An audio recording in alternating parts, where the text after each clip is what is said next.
Asseyez-vous, asseyez-vous, asseyez-vous. On vient d'évoquer Adama à l'instant, et donc je pense que bon, beaucoup d'entre nous l'ont vu à l'époque, mais peut-être pas tous. Donc pour contextualiser ce qu'on va se dire avec Simon tout à l'heure, hein, bientôt, petit retour sur Adama, parce qu'en fait Adama et son projet sont quelque part liés, bien évidemment.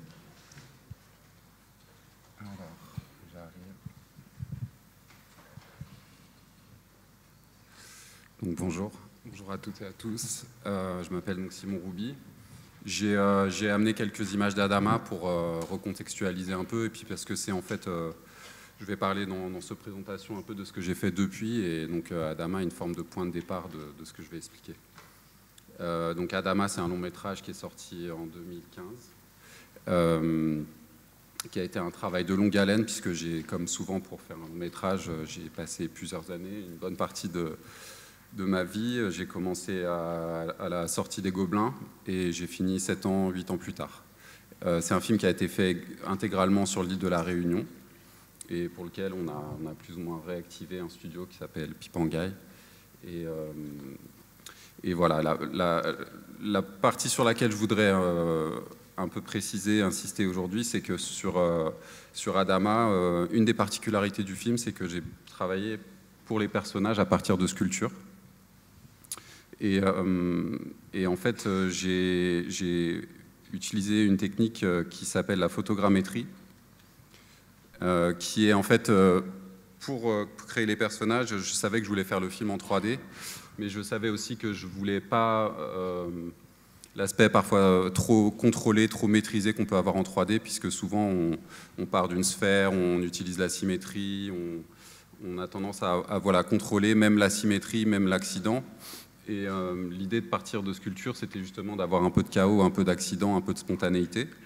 Et une fois que j'ai eu les sculptures avec le sculpteur Michel Lauricella, j'ai travaillé avec lui, une fois qu'on était content des sculptures, en fait, je ne pouvais pas imaginer de les redessiner ou de les remodifier ou de les remodéliser différemment.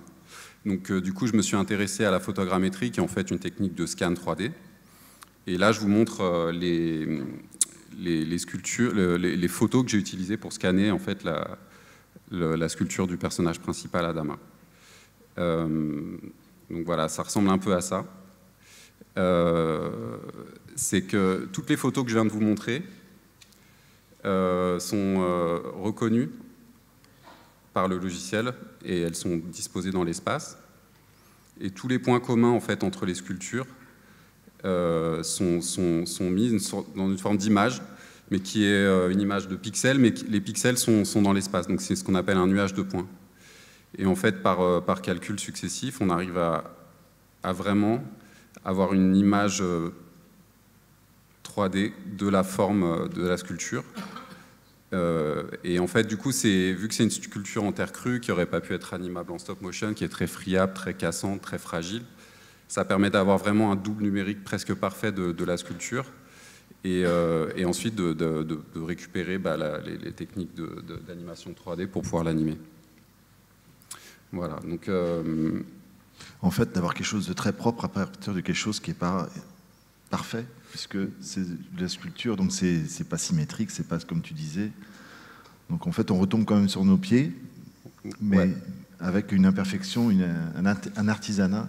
Ce qui est, en art en général, hein, je ne vais pas enfoncer des portes ouvertes, mais ce qui est quand même une quête fréquente, c'est la quête d'organiser du chaos, d'avoir un peu d'avoir la tâche, l'accident, l'imprévu, et de ne pas forcément être dans un contrôle total, parfait. Et c'est souvent le défaut, à mon sens, des logiciels de 3D, c'est qu'on a tendance à aller contrôler même voilà, vraiment au pixel près, et tout maîtriser. Donc là, c'était une manière d'insuffler du chaos dans une technique, dans un procédé qui en manque. J'ai juste un extrait d'une minute 25 du film pour que vous voyez le résultat tel qu'il était au final.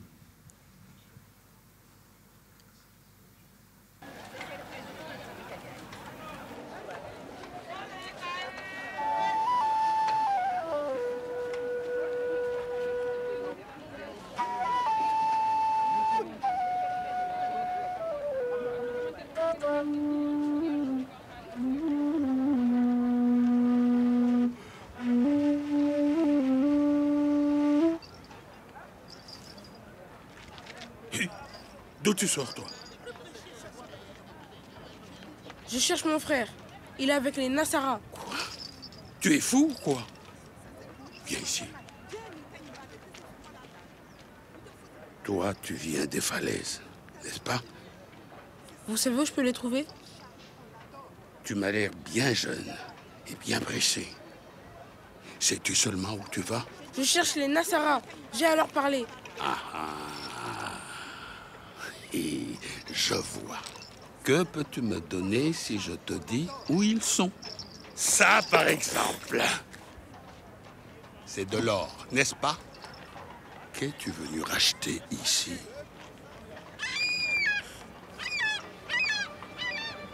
Je dois y aller. Au revoir.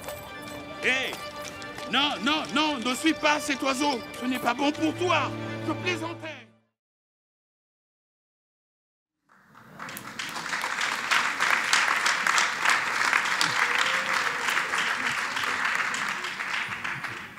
Donc c'est voilà, c'est la quête d'Adamat pour son frère jusqu'au front pendant la Première Guerre mondiale. C'est la suite. Et donc, bon, donc tu as fait tout ce travail-là, et puis en fait, je voudrais juste préciser aussi que tu n'as pas que l'école Émile Gaulle et que les Gobelins, tu as aussi CalArts, donc tu as quand même une formation, on va dire, très, très complète. Et puis, tu t'es lancé dans d'autres projets. Tu as voulu te vider la tête après ce travail de longue haleine Ouais, en quelque sorte, en fait, ce que ça peut être intéressant pour notamment les étudiants ou les personnes ici qui ont des projets comme ça, de long métrage ou même de court métrage, mais c'est que évidemment c'est une course de fond et que quand on y passe plusieurs années de sa vie, on est complètement immergé et c'est passionnant et en même temps on paye une sorte de taxe physique à force, quoi. C'est-à-dire qu'on donne toute sa vie, tout son temps, ça traverse tout. Et quand on a enfin fini, il y a une sorte de baby blues qui est proportionnelle à la durée de la gestation. Donc je vous laisse imaginer pour une période de 7 ans, quoi. Et il y a aussi un truc, c'est que quand on finit un film, on a très envie de le montrer et ensuite donc il y a un circuit. Enfin déjà on travaille sur l'affiche, sur le trailer, ça s'arrête jamais. Le jour où enfin on est devant un public, c'est souvent dans un festival, alors on essaie d'avoir le plus gros festival possible, et en général, donc c'est bien organisé, il y a des interviews, et la question qui est posée, souvent, c'est alors le prochain. Et moi, cette question, c'était d'une violence, je n'étais pas prêt, en fait, à entendre ça, j'étais pas prêt à envisager le prochain. Donc l'antidote, disons, à ça, ça a été de postuler pour un an à la Villa Médicis à Rome, où j'ai eu la chance de passer un an, et où j'ai pu en fait explorer, j'avais déjà une idée de long métrage, c'est avec ça que j'ai postulé d'ailleurs, et c'est le long métrage dont on va parler aujourd'hui, mais ça m'a permis en fait, une fois là-bas, une fois que j'avais, disons, eu le Sésame, une fois que j'étais en résidence, ça m'a permis d'explorer et de faire une recherche plus sur le cinéma en général, puisque c'est quand même un lieu de recherche, c'est un des rares lieux qui autorise le temps de la recherche en art. Ça, et puis en plus de ça, avant même Adama, tu avais fait quand même tes films de fin d'études, à Émile Gaulle et à Gobelin, mais tu t'es aussi lancé dans des documentaires. Tu as vraiment déjà exploré un peu au préalable, avant cette étape fondamentale qui était ton premier long métrage, tu avais quand même déjà exploré certaines d'autres formes de cinéma. Donc c'était aussi, je pense, un moyen de revenir, de refaire encore un cycle. Ouais. Bah oui, notamment, moi à la base, je viens même pas de l'animation, je viens du graffiti. Donc je viens du hip-hop, à l'époque où j'ai grandi, où je suis devenu artiste sans le savoir, c'est qu'il y avait le choix entre être DJ, être breakdancer, être graffeur, être rappeur. Puis si on faisait aucun des quatre, en fait, fallait recommencer au début, DJ. Enfin voilà, qu'est-ce que tu choisis parmi ces 4 disciplines? Donc heureusement, j'ai pas choisi la danse. J'ai pris le graffiti. Donc c'était déjà un art visuel. Et j'ai quand même passé toute la fin de mon enfance, mon adolescence, à peindre.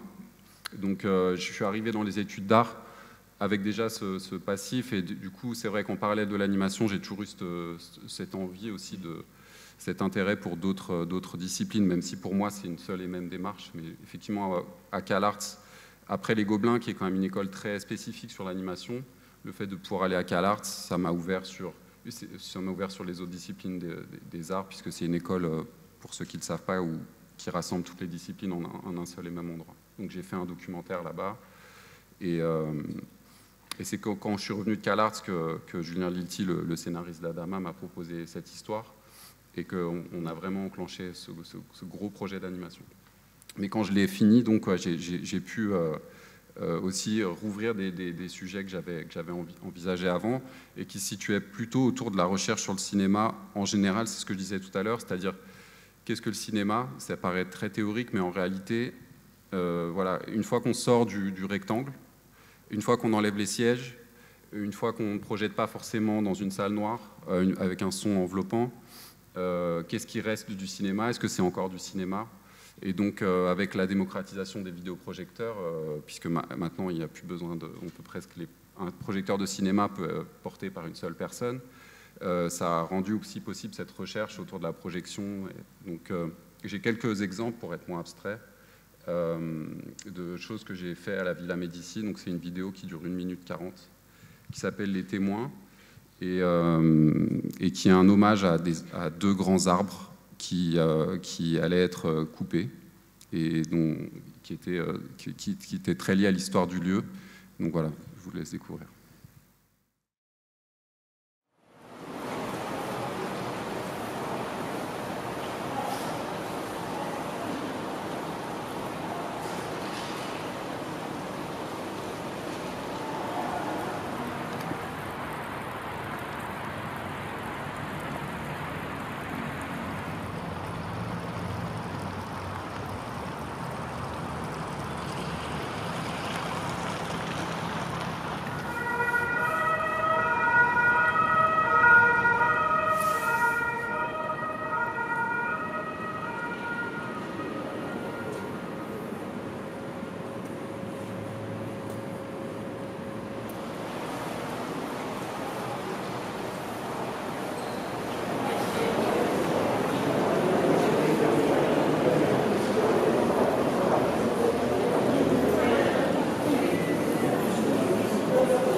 Non, bah, j'ai un autre exemple, mais voilà, vous aurez compris. Donc, c'est le lendemain en fait de cette installation vidéo, les élagueurs donc sont venus démonter les arbres, puisqu'on dit comme ça, mais aujourd'hui il n'y a plus ces arbres.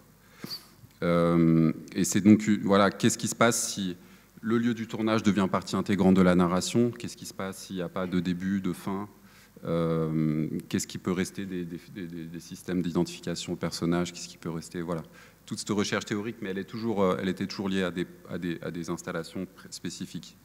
Et il y en a le second exemple que je voulais montrer sur cette partie-là, c'est un projet qui s'appelle Blackout, où en fait, à la suite de mon année de résidence à la Villa Médicis, donc à contempler ce bâtiment qui est très imposant, qui est un symbole de pouvoir en soi, hein, puisque c'est les façades, l'architecture, on sait que c'est aussi une manière d'asseoir un pouvoir sur la ville, donc c'est un symbole de pouvoir qui est très blanc dans tous les sens du terme, c'est une façade très blanche qui du coup se prête bien à la projection. J'ai décidé avec un ami artiste qui s'appelle Natif Makari de poursuivre une partie de la recherche que j'avais menée sur Adama, sur la colonisation et voilà, les mouvements de population, et de faire cette œuvre qui s'appelle Blackout, qui propose en fait d'effacer la Villa Médicis. Voilà. Donc là, vous allez comprendre, je veux juste vous projeter une sorte de trailer qui est format carré d'ailleurs, parce que c'était pour Instagram. Un trailer très court, mais juste pour que vous compreniez, je vous expliquerai un tout petit peu plus ensuite. Now I mentioned democracy. Now in English man will say democracy. But if the African man wants to say it in broken, he will say democracy. You see now. I then thought of the word, I said democracy. Now I saw craziness.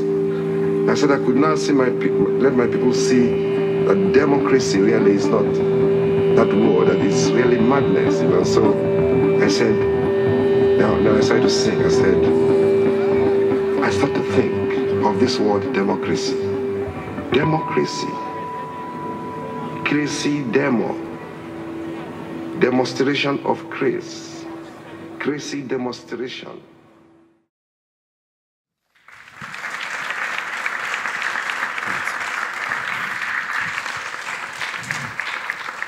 Comment ça a été, comment tu as présenté ce projet-là à la Villa Médicis? Alors c'est intéressant avec ce qu'on appelle du coup le mapping. Pour ceux qui connaissent, c'est un mot terrible, je trouve, parce que c'est comme si on appelait un film d'animation un compositing. Même si le compositing, pour les gens qui en font ici, c'est très important. Mais ça enlève, ça retranche un peu la question du sujet, quoi. Et donc le mapping, on a décidé d'en faire un mopping, puisqu'en anglais on dit pour passer la serpillière.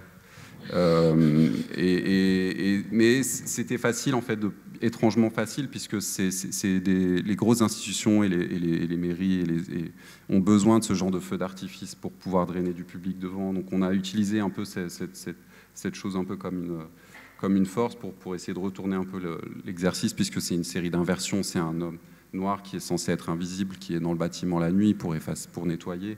J'ai dit effacer, mais c'est ça, pour nettoyer les villes pour le lendemain, hein, à l'échelle du monde occidental, c'est une réalité.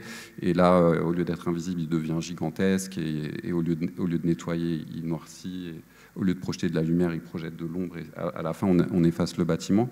Donc voilà, deux exemples de ce que ces recherches sur le cinéma en général, sur l'installation et sur le mapping, mopping, ont pu donner, et ça a enclenché quand même aussi sur beaucoup de conséquences positive. J'ai beaucoup travaillé dans ce genre de dispositif depuis Adama. On a effacé plusieurs bâtiments, mais voilà, j'ai fait aussi d'autres installations dans différents endroits. Ça dérive en concept, quoi. On efface, tous les bâtiments qu'on peut. Et il y en a beaucoup à effacer, malheureusement. Voilà, donc ça, c'est pas mon travail, hein. J'ai essayé de mettre un fond d'écran noir en vitesse avant que ça commence. C'est le fond d'écran Apple. Voilà, donc je voulais pas m'attarder trop longtemps sur ça, mais c'était juste pour montrer quand même le processus entre Adama, une année consacrée quand même à sortir le cinéma de sa coquille, voir un peu ce qui se passe quand on spatialise, quand on crée une installation. Et ensuite, j'avais commencé en 2017, mais j'ai quand même ce projet au long cours qui s'appelle Pangea, qui à la base est une idée de long métrage d'animation, mais fort d'un constat sur Adama, encore une fois, où les 7 ans de travail d'Adama se résument, finalement ils tiennent sur une clé USB, mais derrière il y a je ne sais plus, 40 téras de 2D qui sont sur des disques durs. Qu'est-ce qui s'est passé en fait avec tout ce travail ? Est-ce qu'on n'a pas manqué à un moment donné l'occasion d'exploser un peu ce travail pour le montrer sous la forme d'œuvres d'art qui soient autonomes et qui ne soient pas de l'ordre du making-of? C'était un constat, et je me suis dit, voilà, si je fais un autre long métrage, qui n'était pas une décision forcément évidente au départ, mais après quand j'ai un peu repris du courage, c'était ok, si je le fais cette fois, je vais utiliser mon processus, pas comme un making-of, mais utiliser mon processus comme une œuvre en soi, et utiliser ces idées d'installation, de spatialisation pour créer une installation vidéo qui s'appelle déjà Pangea, qui partage le titre, mais qui explore d'autres aspects en fait du projet. Et ça te sert, enfin, est-ce que ça te sert de maturation, ça, actuellement? Ça me sert complètement de maturation, ça me sert de presque de processus d'écriture aussi. Est-ce que ça t'a, pour le coup, rétrospectivement, vu que tu ne l'as pas pu le faire avec Adama, parce que tu n'y as pas pensé, ou dans le feu de l'action, tout simplement, tu n'en as pas ressenti le besoin, ou que rétrospectivement, est-ce que si c'était quelque chose que tu avais appliqué à Adama, est-ce que le film aurait été complètement différent aujourd'hui? Disons qu'à Adama, il y a une forme d'enfance de l'art quand on fait les choses pour la première fois, et je referais rien différemment. C'était grâce au producteur Naya, que je salue au passage. Voilà, mais c'était une aventure, c'était aussi un peu de la guérilla, parce qu'on a vraiment fait les choses comme on a pu.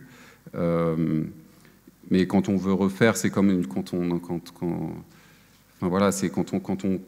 on a fait les choses une première fois, on veut toujours essayer on veut pas se répéter, et on veut aussi essayer de faire mieux, de faire autrement.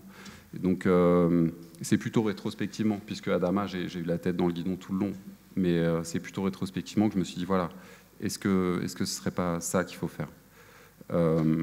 Et donc, c'est ce que j'ai fait depuis. Donc, pour parler un peu du projet, peut-être Pangea, c'est un projet qui vient d'une idée, c'est une idée assez ancienne que j'avais avant Adama, qui était de faire une adaptation du Petit Chaperon Rouge. Et plus précisément du Petit Chaperon Rouge en Himalaya, puisque j'ai eu un voyage très marquant en Himalaya dans ma jeunesse, en Inde et dans le nord de l'Inde. Et j'avais cette idée que j'avais même expérimenté un peu quand j'étais au Gobelin sous la forme d'un storyboard et que j'avais classé, mais sans forcément l'oublier. Et il y a eu quelque chose. Je viens d'une famille de chercheurs en sciences, en fait. Je suis le seul artiste de ma famille, mais tous les autres sont au CNRS. J'ai ma sœur qui est géologue, notamment. Et donc, en parlant avec ma sœur, puisqu'elle a vu tous les making-of d'Adama, elle me disait, mais tu sais, on utilise le même genre de dispositif en géologie, c'était ta photogrammétrie, ton scan 3D, sauf que au lieu de scanner une sculpture qui fait quelques centimètres de haut, nous, on scanne une vallée. On scanne un paysage, peu importe l'échelle, en fait. Ce logiciel, la méthode de photogrammétrie ne se soucie pas de l'échelle, en fait, de ce qu'on numérise. Et donc, j'ai eu la chance de partir... là, c'est un article donc, dans la revue Nature, qui est une revue scientifique, qui était l'article sur l'expédition à laquelle j'ai pu participer, qui est au Haut-Mustang, dans un coin très reculé du Népal. Donc, poétiquement, écouter les tremblements de terre. Mais c'était une expédition scientifique à laquelle je me suis je me suis greffé, quoi. Et donc, une partie des objectifs était de numériser des vallées de l'Himalaya tous les 3 mois, 6 mois, pour voir comment elles se déforment. Donc vraiment de la géomorphologie. Et donc évidemment, moi, avec mon idée de Petit Chaperon Rouge en Himalaya, j'ai sauté sur l'occasion. J'ai pu me rendre dans ces coins très reculés pour lesquels il faut un permis scientifique et à faire une sorte de repérage gigantesque pour mon projet. Y compris pour les personnages, notamment cette image pour mon Petit Chaperon Rouge. Qui était, après, on s'est salué, hein, là, elle me regarde un peu de travers, puisque je la prends en photo. Donc voilà, donc ça, c'était une partie du repérage. Et évidemment, une autre partie qui a été de numériser en 3D des paysages. Donc je vais vous montrer un exemple après. Ouais. Vas-y. Non, justement, c'était savoir si on pouvait avoir un exemple de numérisation en 3D. Comme je vous disais, on ne se soucie pas trop de l'échelle, donc c'est vraiment la même approche. Là, je vais juste vous montrer les photos qui ont été faites au drone, du coup, qui sont, elles sont un peu agglomérées, mais c'est un survol au drone avec des trajectoires qu'on choisit un peu en fonction de l'espace. Et en fait, le nuage de points, au lieu d'être une sculpture, c'est une autre sculpture, mais c'est un paysage entier. Donc là, c'est une vallée très très haute, à 4500 mètres d'altitude, qui intéressait les géologues parce qu'il y avait aussi des hydrologues, puisqu'ils appellent ça une des forêts les plus hautes du monde. Il y a des arbres sur ce versant. Et comme par hasard, c'est très beau, ça les intéresse en tant que géomorphologue, mais comme par hasard, c'est très beau. Et puis en même temps, c'est un lieu sacré. Donc voilà, tous les intérêts convergent, souvent. Et ce qui est intéressant, c'est que pour parler un peu de comment ça m'a inspiré des idées de cinéma, c'est que en fait, on peut. Alors je vais vous montrer. En fait, on peut imaginer d'utiliser ça comme un décor de cinéma à grande échelle, puisque là, c'est l'échelle globale. Mais j'ai aussi une partie du paysage qui est numérisée avec plus de définition. Et même je me suis intéressé à un endroit en particulier dans ce paysage, qui est cette pierre avec du lichen, qui sur le moment m'a paru intéressante. Et donc, en fait, je peux aller de l'échelle du paysage jusqu'au détail, et avoir une espèce de lieu virtuel dans lequel je pourrais voilà, poser un personnage, décider ensuite d'un cadrage et créer une sorte de cinéma virtuel comme ça, qui ne serait pas très éloigné de la manière dont on fait du cinéma quand on utilise le médium 3D, mais qui en même temps incorporerait ces idées de prise de vue, de lieux existants. En fait, c'est la constitution d'une bibliothèque. Exactement, c'est une bibliothèque de lieux, de lieux qui ont un potentiel, serait c'est une sorte de tournage en fait avant l'heure, et de création d'une banque de matières premières qui servira à la création du film. Alors dans ta démarche d'écriture, parce que c'est une véritable démarche d'écriture, tu te lances pas dans la réalisation du film tout de suite, mais justement dans toute cette recherche-là et donc d'essayer d'abord passer par la phase d'exposition, donc exposition vidéo. D'ailleurs, tu te situes plus plasticien ou réalisateur ? Je me pose pas la question comme ça. En fait, je fais ce qui se présente à moi, mais c'est vrai que la question se pose par obligation, puisque c'est des systèmes de diffusion qui sont très différents les uns des autres. C'est des systèmes de financement, et on sait à quel point voilà, on est toujours lié à ces questions-là, et qui sont très différents les uns des autres. C'est des milieux différents les uns des autres, qui se regardent des fois un peu en biais. Et c'est pas une position forcément très confortable d'avoir un pied dans chaque monde. Moi, il y a des espaces comme celui-ci où je sais que je suis identifié plutôt comme le réalisateur d'Adama. Et il y a des espaces où j'évolue pour l'art contemporain, où les gens n'ont aucune idée du fait que j'ai pu faire de l'animation dans mon passé. Donc c'est étrange. Mais j'essaye, en fait, et je crois que c'est la bonne approche, en tout cas c'est l'approche que j'utilise, j'essaye de juste faire, et puisque je crois qu'avec le temps, en fait, si on insiste suffisamment longtemps, en fait, on crée une nouvelle normalité. Et donc, un lissage voilà, entre les deux, quoi. Ouais. Et donc, pour le coup, comment t'as traduit ça en installation vidéo ? Alors, à force de traîner avec des géologues, je me suis rappelé toutes ces questions de tectonique des plaques qui m'avaient quand même pas mal habité quand j'avais découvert ça, et notamment l'existence du supercontinent Pangée. Donc là, ce serait une vue Google Earth, mais il y a 300 millions d'années, où en fait tous les continents de la planète étaient réunis en un, qui s'appelait la Pangée. Et donc on voit assez bien l'emboîtement des choses, on reconnaît les continents actuels. J'ai cette vidéo-là qui montre assez bien.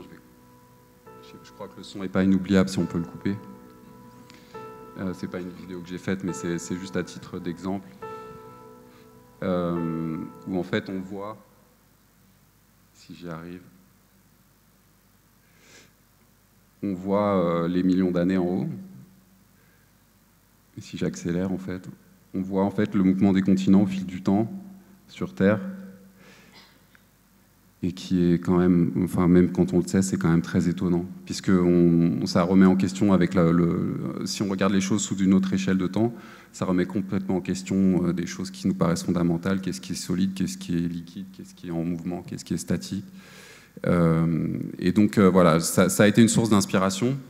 Et qui a été aussi assez salvatrice, puisque en fait, je me suis dit que quand j'allais en Inde pour ensuite aller à la Réunion, puisque je ne sais pas si vous voyez ma souris, mais c'est pas si loin. Et puis j'en parlerai après, mais quand je suis allé donc dans les îles subantarctiques de Kerguelen, en fait, j'étais dans le même quartier. Et en fait, voilà, ça m'a permis de me dire que j'étais peut-être pas si dingue, qu'en fait, j'avais peut-être une vision du monde qui datait d'il y a 300 millions d'années. Donc voilà, en gros, l'installation, c'est cette idée de dérive des continents. J'aime bien prendre les termes scientifiques, comme écouter les tremblements de terre ou la dérive des continents. Je trouve ça assez beau, cette idée de dérive des continents, et je trouve ça assez actuel. Et donc l'idée de l'installation, c'est pas du tout narratif, c'est une expérience sensorielle qui pourrait presque fonctionner en VR, mais qui, pour moi, je voulais vraiment que ce soit une expérience qui se vit dans un espace. Donc ça, c'était la première maquette que j'ai faite avant de concevoir l'installation. Et en fait, je voulais vraiment immerger le spectateur à cette échelle, cette relation avec l'image. Qu'est-ce qui se passe, encore une fois, si on s'approche de l'écran? Souvent, on n'a pas le droit de s'approcher de l'écran, quoi. Ça ne se fait pas au cinéma. Qu'est-ce qui se passe si on se retrouve à 3 cm de l'écran et qu'on le regarde vraiment droit dans les yeux? Qu'est-ce qui se passe si on a une déambulation? Voilà, je ne suis pas le premier à m'être intéressé à ces questions, mais c'est des questions qui m'ont habité pour cette installation. Et les images, en fait, les images de scan 3D, je les ai exploitées de la manière qui suit. Je vais vous montrer un exemple.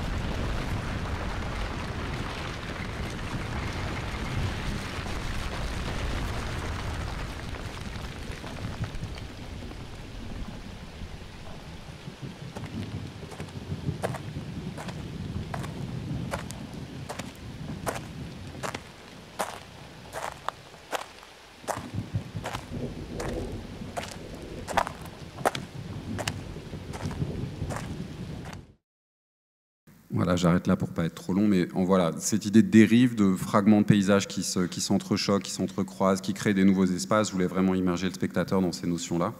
Et on est bien d'accord que tout ça, en fait, ce sont des images donc réelles, ou du moins à partir d'images réelles, et pour certaines que tu as pu reconstituer, assembler, ouais. Tel un puzzle. Exactement. À partir de cette fameuse bibliothèque. Ça, voilà, ça c'est des images de l'installation dans différents endroits. Donc ça c'était à Viborg, ça c'était à La Réunion. Mais j'essaie toujours de recréer un parcours et de faire en sorte, là, dans la vidéo que je vous ai montrée, il y avait des points de montage, des coupes, mais là j'essaye vraiment de faire en sorte que ça crée une sorte de paysage en mouvement dans lequel on évolue. Et voilà, un espèce de cinéma comme ça, immersif. Et j'exploite aussi ces données de scan pour faire aussi des tirages photographiques et même des objets, des sortes d'impressions 3D qui sont aussi... Donc il y a trois médiums en fait dans l'installation. Pour le coup, est-ce que tu as pensé aussi à la VR, à ce stade-là? J'ai assisté à la conférence de Boris Labbé hier qui parlait de la VR et j'avoue que on m'en a parlé et j'avais un peu la même défiance que lui et j'ai pas trouvé que c'était encore la bonne idée pour faire ça en VR parce que justement ces objets-là, j'ai envie qu'ils soient... Quand je parle de ces objets, c'est-à-dire autant c'est ce que j'appelle des sculptures, ces impressions 3D, mais que l'écran soit vraiment, voilà, qu'on soit dans un espace réel. Donc, dispositif cinématographique. Exactement. Pour moi, ça reste du cinéma, comme Blackout tout à l'heure, comme Les Témoins sur les arbres. Pour moi, ça reste du cinéma, et je suis très attaché à l'espace qui est entre l'écran et le spectateur, comme dans la peinture, par exemple. Avant de parler du contenu, enfin de l'histoire du film, donc là, vraiment du long métrage, donc de la finalité de toute cette démarche artistique, pour en venir aussi quand même à l'écriture, là, il y a forcément donc une interaction avec le public. Ouais. Donc cette interaction-là te nourrit pour ton écriture également. Et qu'est-ce qu'il en ressort? Alors, comment ça se traduit, du moins? Ce qui est intéressant, c'est de voir... En fait, il y a quelque chose quand on écrit... je trouve qu'il y a le même travers parfois en animation que ce que j'essayais de décrire pour le travers qu'il peut y avoir dans la 3D. C'est-à-dire qu'on a beaucoup de temps et on contrôle beaucoup. Et le risque, quand on contrôle beaucoup, c'est d'avoir beaucoup le temps de reprendre et donc parfois devenir presque un peu didactique, d'avoir peur que le spectateur ne comprenne pas telle ou telle chose. Et des fois, on n'a pas encore le matériau, donc on ne peut pas faire ce qu'on fait en cinéma de prise de vue, par exemple, qui est faire confiance à son matériau. Et donc là, c'est ce que j'essaye de faire, c'est-à-dire j'ai cette banque d'images, je sais que je vais l'utiliser pour le film, et là, je veux voir ce qu'elle peut valoir en tant que telle, sans histoire, sans narration.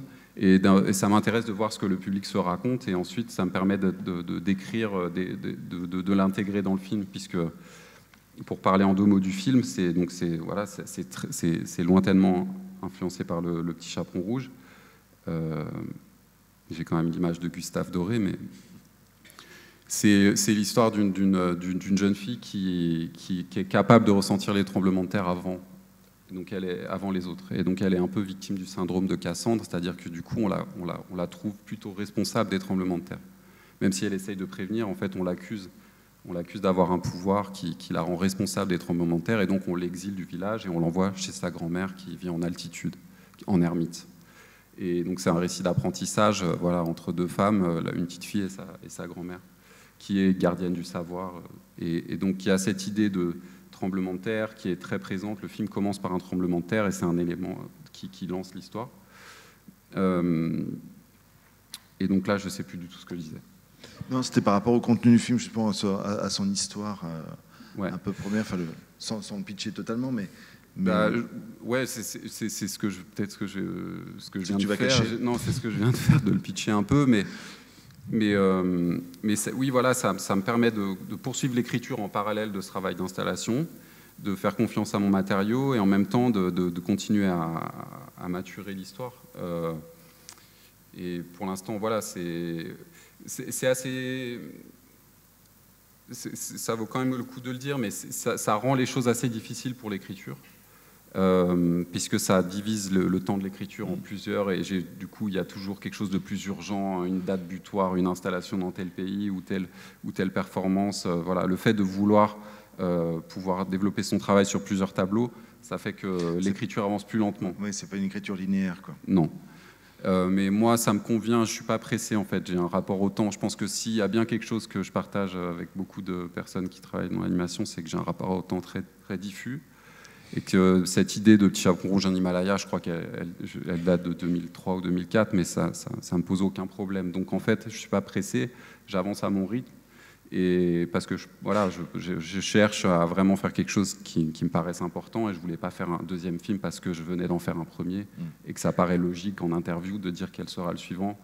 Et c'est vrai que on peut être pris des fois quand on a réalisé un film d'un long métrage, on peut être pris dans cette approche de donc il me faut des projets, il faudrait que j'ai 3-4 projets en cours, comme ça, s'il y en a 2 qui ne se font pas, il y en a un qui se fait. C'est quelque chose dont j'ai vraiment voulu faire un pas de côté. Et là, si je reviens avec cette idée de film, c'est vraiment parce que c'est quelque chose qui m'habite et qui m'habitera encore suffisamment longtemps pour que j'ai le temps de le finir.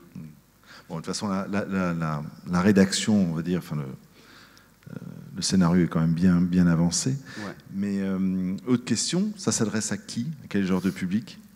Oui, c'est une question intéressante parce que ça ne s'adresse pas du tout au même genre de public que l'installation. C'était aussi ça, une manière de pouvoir séparer les choses, c'est que je crois que ce que j'aime dans le cinéma d'animation, c'est vraiment... ce que j'ai envie de faire, c'est vraiment des films d'aventure.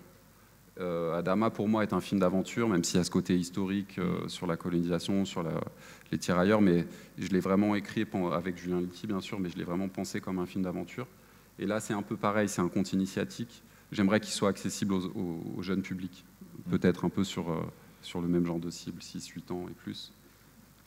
Et donc voilà, ça fait en fait deux travaux assez différents, mais qui se nourrissent vraiment l'un l'autre. Donc voilà, il y a là, en parallèle de tout ce que je vous ai montré précédemment, je suis dans une recherche plus classique, dans un développement plus classique sur le film.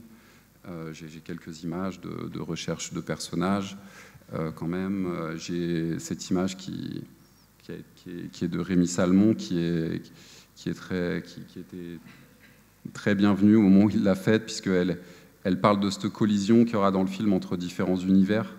Voilà, donc c'est vraiment un paysage presque antarctique qui croise une jungle, et le fait que, en fait, dans sa quête, le personnage, mon petit chaperon rouge, donc dans sa quête, s'aperçoit que le monde est en train de se disloquer, de se transformer, et ça va être à elle de comprendre ce qui se passe, ça va être à elle de le solutionner aussi. Elle doit sauver le monde, quoi. C'est une vraie quête.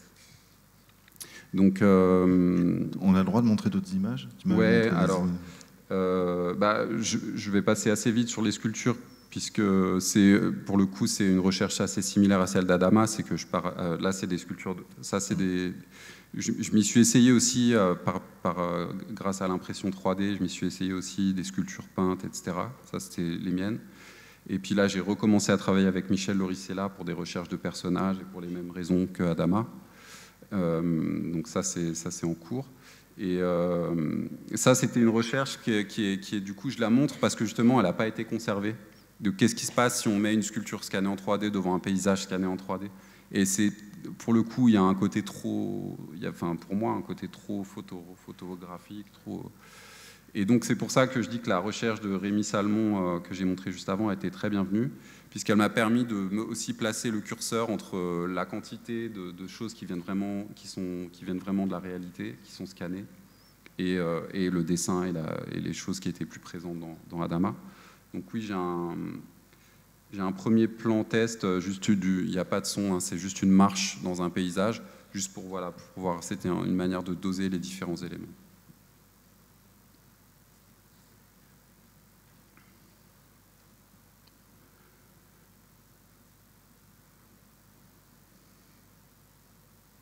Donc voilà, en arrière-plan, on retrouve la peinture que je vous ai montrée tout à l'heure, une partie de la peinture.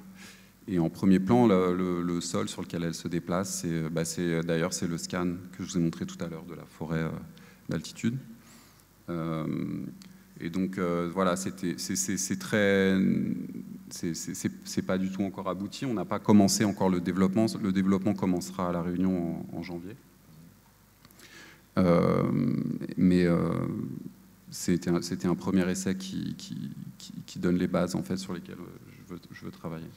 Là, on va parler aussi des résidences, de ce que ça peut en découler, mais la photogrammétrie, c'est utilisé par ailleurs dans le cinéma ou pas, à ta connaissance? C'est beaucoup plus utilisé dans le jeu vidéo pour l'instant que dans le cinéma. Ouais.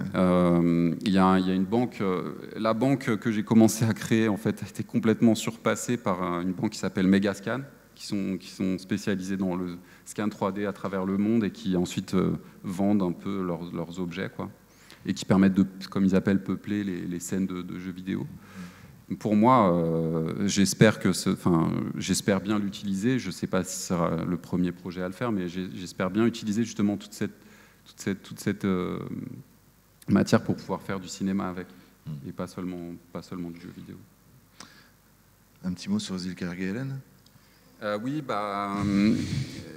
comme autre antidote, disons, après la Villa Médicis, j'ai postulé pour une résidence aux îles Kerguelen. Ce sont des îles subantarctiques. Je crois que j'ai fait une capture d'écran pour vous montrer quand même où c'est, puisque c'est... Dis-nous où ça se situe dans la Pangée. Ah ouais, dans la Pangée, c'est coincé entre l'Antarctique et l'Inde, en fait. Donc c'était logique. Ouais, donc les îles Kerguelen.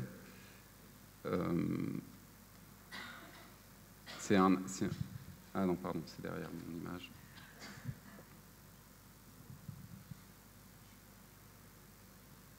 Donc c'est un archipel qui est, il faudra vous regarder sur une carte, qui est complètement perdu au milieu de l'océan Indien Sud, dans les 40e rugissants. C'est un archipel qui fait à peu près la taille de la Corse en surface, qui est un climat un peu inversé avec celui de l'Islande, en fait. C'est un peu l'équivalent en termes de climat, avec beaucoup plus de vent.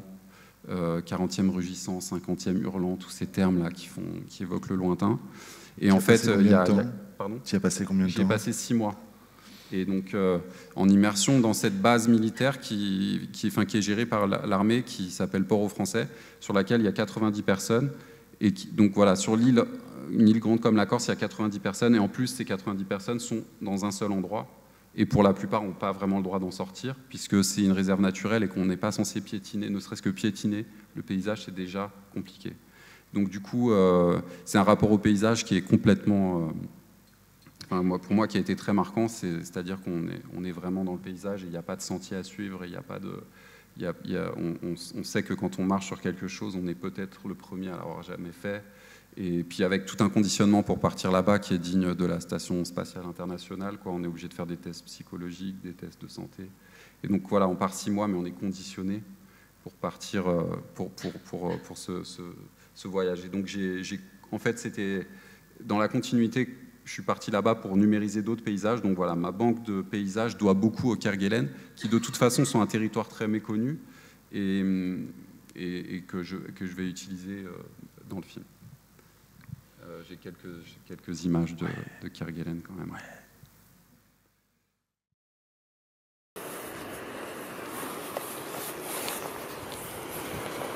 Tu laisses Simon tranquille.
Je le coupe pour pas être trop long, mais je le montre. Il nous reste à peu près 5 minutes, donc on vous laisse la parole en l'occurrence. Si vous avez des questions. Non? Ils ont faim. Oui. Il y a des simulations qui disent que ça va se rejoindre à nouveau. Ouais. Mais bon, c'est compliqué, tout le monde n'est pas d'accord. Moi, j'y crois. Ce ne serait pas étonnant que ce soit des séries de respiration, en fait. Puis, de toute façon, il faut bien qu'ils aillent quelque part. Il y a bien un moment où ça va se rejoindre de l'autre côté. Mais oui, c'est ce que j'ai compris. J'ai pas réussi à compiler une vidéo de la même manière. Parce que vous voyez, même dans la vidéo que j'ai montrée, dès qu'on est 400 millions d'années avant aujourd'hui, c'est très flou, très vague, personne n'est d'accord. Bonjour, merci beaucoup pour cette superbe présentation. Merci. Premièrement, je voulais savoir, au niveau du rendu, si vous ne visez pas forcément un rendu réaliste, photographique, comme on a pu le voir avec la photogrammétrie, techniquement, donc on a vu un exemple de décor. Est-ce que vous pouvez expliquer le processus technique pour justement repeindre au-dessus de photogrammétrie, comment vous y prenez, sur quel logiciel, enfin, ouais. Voilà. Merci. Alors en fait, il y a une manière assez simple d'utiliser la photogrammétrie, c'est d'en faire un mesh 3D normal avec une texture presque, voilà. Et puis ensuite on peut aller repeindre sur la texture et c'est ce que beaucoup de mégascans de jeux vidéo font. Mais moi, malheureusement, c'est pas cette technique qui est un peu plus simple qui m'intéresse, parce que je trouve que justement on retrouve quelque chose d'un peu froid et puis ce qui me plaît beaucoup moi dans la photogrammétrie, c'est ce nuage de points. Pareil, c'est un mot assez poétique aussi. Mais c'est le nuage de points, le fait qu'on a l'impression de voir les particules de matière devant nous, on a l'impression de voir à travers les choses, on a l'impression que les choses peuvent se réorganiser en permanence. Et voilà, j'ai fait exprès de laisser des traînées comme ça un peu floues autour dans mon installation pour qu'on ait vraiment cette notion presque d'aller dans la particule. Et donc je tiens beaucoup à avoir ça dans le rendu. C'était pas forcément spectaculaire hein, dans la petite animation avec le cycle de marche, mais quand même, le sol sur lequel elle marche est un nuage de points. Et Et un peu comme je l'avais fait dans Adama, c'est-à-dire que c'est quelque chose qui sera là, sous-jacent depuis le début, mais au moment où je voudrais, ces nuages de points pourront vraiment exploser, se modifier, se transformer, puisqu'il y a des moments que j'envisage où on voit comment elle comprend, comment elle anticipe les tremblements de terre, en fait, qu'elle voit à travers les choses, qu'elle comprenne les choses de la Terre, un peu comme les images qu'on a des Indiens qui mettaient l'oreille sur la voie ferrée. Voilà, qu'elle puisse écouter, voir, qu'il y ait quelque chose de très sensoriel, hein, des passages du film qui soient comme ça. Donc voilà, donc pour pouvoir garder les nuages de points, c'est un peu plus complexe parce que les logiciels de 3D, disons classiques, n'ont jamais eu besoin de faire ça vraiment. Donc c'est juste ça, c'est pas complexe par essence, c'est juste un peu plus compliqué parce que c'est pas quelque chose qui existe par défaut dans les logiciels de 3D. Donc du coup, on travaille plutôt sur Houdini. Parce que Houdini supporte bien les nuages de points et en fait, du coup, on se retrouve à tout envoyer dans Houdini, quitte à animer dans d'autres logiciels type Maya pour l'instant. Mais voilà, je savais que la conférence d'Alexandre ce matin allait aussi me donner envie d'essayer un peu de Blender et des choses comme ça. C'est l'objectif de la phase de développement dont je parlais tout à l'heure, qui commence en janvier, qui est de vraiment fixer le protocole. Mais voilà, le plan que vous avez vu, il a été rendu sur Houdini. Merci. Et du coup, j'ai juste une deuxième question. Avec quel matériel vous filmez, vous scannez les grands paysages? Je me demande, voilà, qu'est-ce qui peut prendre en compte tous les points de vue d'un même paysage en termes de technique? Alors, on a fait d'abord une série de scans au cerf-volant. C'était très poétique et très très galère. Et en fait, à Kerguelen, j'aurais bien aimé, mais en fait, à Kerguelen, la chose, c'est qu'il y a un vent incroyable en permanence qui arrive toujours plus ou moins de la même direction. Ce qui fait que dans la base, quand on passe à un angle de rue, des fois, on fait 3 mètres sur la gauche.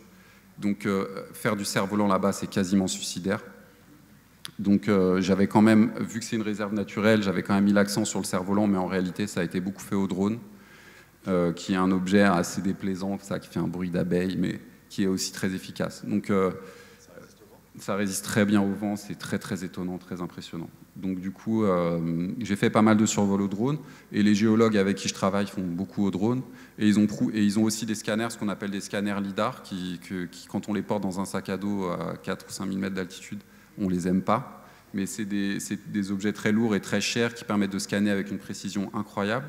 Mais justement, la géologue avec qui j'étais était un peu spécialiste de toutes ces choses-là, et elle a prouvé dans un article, encore une fois, dans Nature, qui est une revue très prestigieuse, que le rapport entre la survol en drone et les lidars, c'est très, très, très, très fidèle. Les deux sont très fidèles.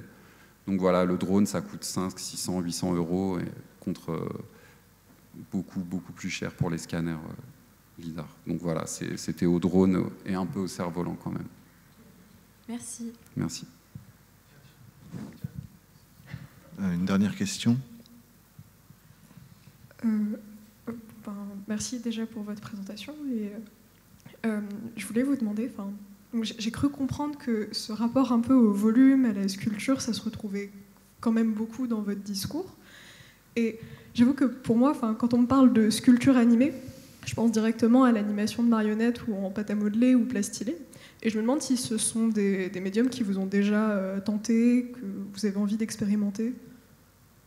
Non, pas vraiment. À vrai dire, pas vraiment.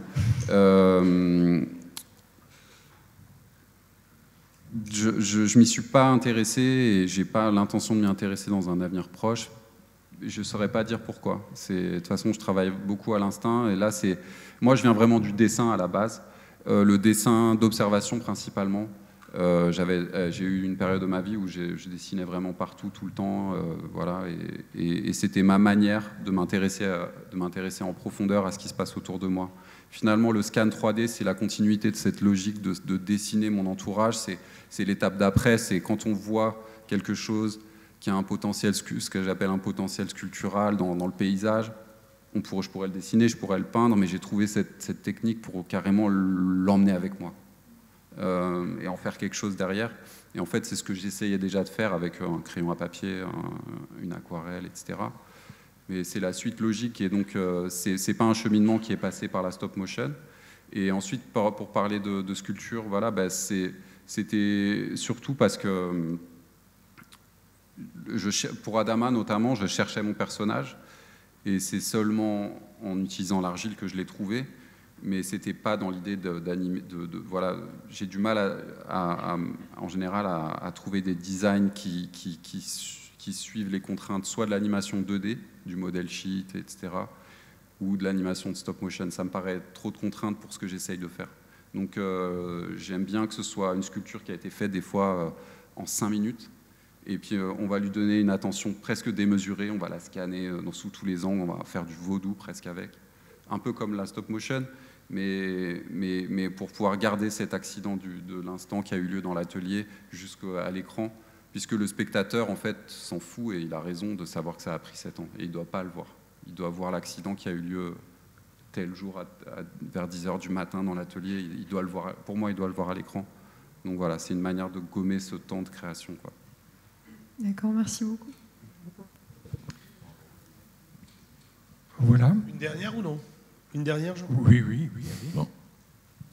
Bonjour, je voudrais juste réagir sur ce que vous venez de dire, du coup, parce que donc, avant, vous dessiniez beaucoup d'observations. Du coup, avec le crayon et l'aquarelle, on a plutôt tendance à interpréter le monde autour de nous, alors que là, avec le drone, vous êtes vraiment dans une restitution très fidèle. Est-ce que ça vous manque pas de pouvoir justement jouer un petit peu avec le monde qui vous entoure dans vos films? En fait, je pense que dans dessin d'observation, j'ai choisi de garder juste l'observation. C'est-à-dire que je ne suis pas dépaysé, en fait. C'est-à-dire c'est la même chose. Et je crois que ma rencontre, notamment avec certaines architectures, quand je suis, par exemple, au Népal, là, dans les images que je montrais, je me dis, mais ça, j'aurais voulu pouvoir le dessiner, mais j'aurais pas pu l'inventer. Cette manière dont l'escalier est mis, cette manière dont la porte est mise là, parce qu'en fait, on peut pas tout imaginer non plus. Et je me nourris de la réalité parce que souvent, on le sait, elle dépasse la fiction. Et les choses, les formes, notamment quand on parle d'architecture, d'habitation, dans ce genre d'architecture, elles sont là parce que c'est des générations, c'est la manière dont on utilise l'espace qui a dicté la forme qu'il a, la forme de la porte, l'emplacement par rapport à la trajectoire du soleil. Et qu'en fait, j'aime beaucoup dessiner d'observation, mais j'aime moins m'asseoir devant une feuille blanche et dire tiens, je vais dessiner un village en Himalaya, quitte à, bien sûr, on va se nourrir de photographies et tout, mais j'ai envie d'aller sur place, et une fois que je suis sur place, j'ai envie d'avoir un repérage extrêmement précis, au point même de ramener des éléments. Maintenant, sur la question de comment je joue avec, le but, c'est pas de faire un film photoréaliste où c'est exactement fidèle à tel ou tel endroit, au contraire, c'est des assemblages. Après, il y a quand même une sorte de liberté presque infinie avec ce qu'on peut faire avec tout ça. On peut prendre tel endroit, le coller avec tel autre, on peut changer la couleur, on peut intervenir sur la texture, et puis on peut surtout créer une architecture complètement différente qu'on pose à côté. Donc il y a quelque chose de l'ordre de la maquette aussi, même si c'est digital, qui est assez libérateur. Donc je ne me sens pas du tout contraint. Au contraire, toutes ces questions techniques, c'est une danse un peu avec la technique pour pouvoir utiliser la 3D pour ce qu'elle sait faire, c'est-à-dire voilà, placer des caméras, donner une sensation d'espace, mais aussi sur Adama notamment, j'avais de l'aquarelle, j'avais de la 2D, j'avais des ferrofluides, c'était un laboratoire. Donc j'essaye de prendre un peu, d'utiliser chaque technique pour ce qu'elle peut m'apporter et pas de me contraindre à une technique. J'essaie de travailler dans l'autre sens. Et là, j'ai l'impression d'avoir pris un peu ce que... Sur Adama, en fait, à la fin, sur Adama, il y a une séquence de guerre qui se passe dans les tranchées. Et déjà, j'avais envie, à l'époque, j'étais à La Réunion, j'avais eu envie de scanner le volcan. Parce que pour le personnage, il n'est jamais allé à Verdun. Ce n'est pas une reconstitution de l'histoire. Pour lui, c'est une rencontre avec la guerre, avec la matière. Et finalement, c'était plus tellurique, volcanique que ce qu'on peut imaginer des tranchées dans son regard. Et donc j'avais déjà scanné le volcan. Enfin voilà, j'avais pas pu le mettre dans le film, mais je m'étais dit ce sera pour le prochain. Mais c'est plutôt ça. Voilà, merci beaucoup. Merci à vous. Merci Jean-Baptiste.